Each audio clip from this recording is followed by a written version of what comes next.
fin de compte, définir un laboratoire agile, je pourrais peut-être me référer à la façon traditionnelle de faire des tests. Un laboratoire, normalement, c'est directement dans l'entreprise où on va faire des essais sur le logiciel. Le laboratoire agile, lui, propose, en fin de compte, de faire les mêmes tests dans un environnement partagé par plusieurs entreprises.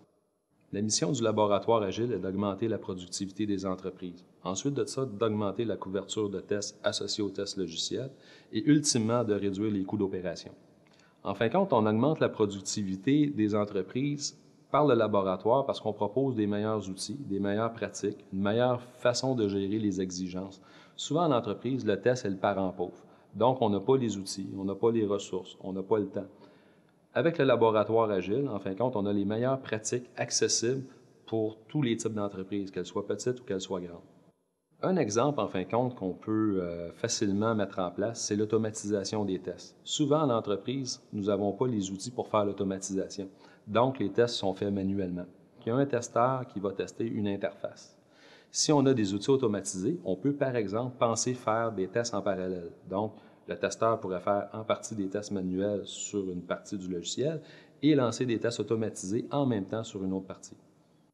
La norme ISO 17025, c'est une référence mondiale pour les laboratoires certifiés. Les thèmes, en fin de compte, associés à ISO 17025, c'est premièrement la traçabilité, la répétabilité, la réutilisation et la calibration. Normalement, on utilise cette norme-là dans le domaine pharmaceutique, où l'assurance qualité est très importante parce que, la vie des gens est en jeu. L'idée est de réutiliser la norme ISO 17025 pour tester du logiciel, donc d'avoir les meilleures pratiques de laboratoire dans un contexte où normalement c'est plutôt le flou artistique qui domine. Ce qu'on fournit, c'est un laboratoire agile, mais c'est surtout en fin de compte des processus de tests qui sont très matures. Donc on peut faire beaucoup de choses avec des outils qui sont normalement difficilement intégrables, donc ce qui nous permet d'être plus performants, plus efficaces. Donc, dans le même laps de temps, on peut augmenter la couverture de tests et donc avoir un meilleur produit en bout de ligne. L'idée première, c'est d'accéder au laboratoire agile par l'Internet via un lien sécurisé. Donc, on n'est pas obligé de se déplacer, donc on sauve les coûts de déplacement.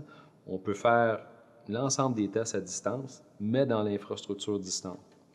Une organisation, en fin de compte, qui a ses propres outils, peut déposer ces outils dans le laboratoire agile, les intégrer, en fin de compte, avec ceux-là qui sont déjà en place et faire des tests un petit peu, je dirais, de manière custom. Ça peut arriver, en fin de compte, d'héberger l'équipement directement chez le fournisseur du produit. Donc, on met l'équipement en ligne avec notre laboratoire, ou si le fournisseur n'a pas d'endroit physique, en fin de compte, pour son propre laboratoire, mais il peut être, en fin de compte, hébergé dans les locaux du laboratoire agile à Montréal.